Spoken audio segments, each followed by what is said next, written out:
معزز خواتین و حضرات، میرا نام ڈاکٹر رشید گل دانش ہے۔ میں اس وقت آپ کے سامنے اپنی کتاب سپنوں کے بھنور کی چند نظمیں پیش کرنا چاہتا ہوں۔ یہ کتاب کئی سال پہلے لکھی گئی تھی،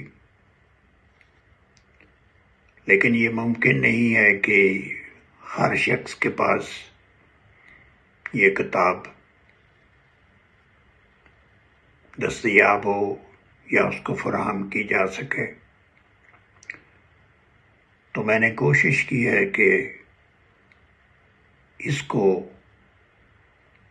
تحت لفظ پڑھ کر آپ تک پہنچایا جائے، اور یہ بات ذہن میں رکھنی ہوگی کہ یہ آزاد نظموں کا مجموعہ ہے، اور اس کتاب کا نام ہے سپنوں کے بھنور۔ تو آج میں اس کی دوسری نظم آپ کے سامنے پیش کرنا چاہتا ہوں، اور اس نظم کا عنوان ہے کتاب چہرہ۔ تو لکھا ہے،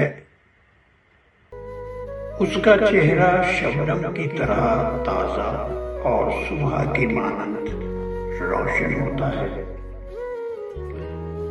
وہ آنکھیں کھولتی ہے تو لگتا ہے کہ جیسے کسی نے زندگی کی کتاب کا صفحہ الٹ دیا ہو۔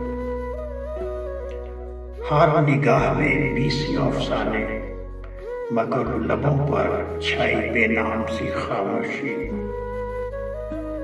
وہ سمندر کی طرح خاموش اور ساکت لگتی ہے، لیکن دل سے اٹھتا ہوا جذبات کا مد و جزر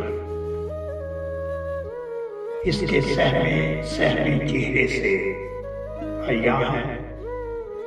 اس کا چہرہ گو سپاٹ لگتا ہے، لیکن دکھ کی تحریریں صاف پڑھی جا سکتی ہیں۔ اس کی خاموشی بھی باتیں کرتی ہے، لیکن ان دلوں سے جو جذبات کی زبان جانتے ہیں، وہ خاموشی کی زبان سے سب کچھ کہہ جاتی ہے، جس کو قلم لکھ نہیں سکتے اور زبان کہنے سے قاصر ہے۔ وہ اکثر مجھ سے پوچھتی ہے، آپ اتنا اچھا کیسے سوچ لیتے ہیں؟ کیا بتاؤں، میری شاعری میں تازگی اسی کے دم سے ہے۔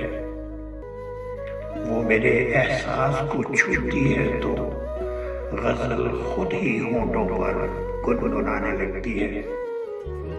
لفظ شعروں کے پیکر میں آپ ہی ڈل جاتے ہیں۔ سوچتا ہوں کہ اس کے بغیر میری شاعری پھیکی اور ادھوری ہے۔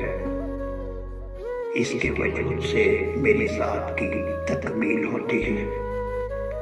اس کے بغیر سب کچھ ادھورا اور نامکمل ہے۔